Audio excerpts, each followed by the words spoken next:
slovo A.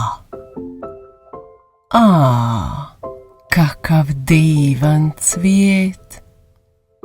A, predivan cvijet. A,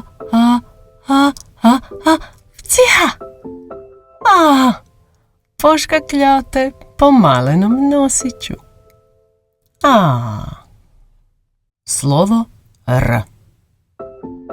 Ružičaste riječi ne postoje, kao ni riječne ruže, osim ako nama za pjesmu posluže.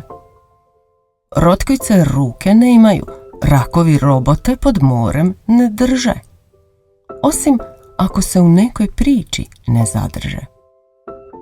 Naša je mašta raskošna kao san, u nju stane sve što nestane u dan. Radoznale ruke, ribe radosne, rumeni ručkovi, rijeke raznobojne. Stavi jezik iznad gornjih zubi i reci slovo R. Ako ti ne ide, ne brini. Pokušaj sutra ponovno.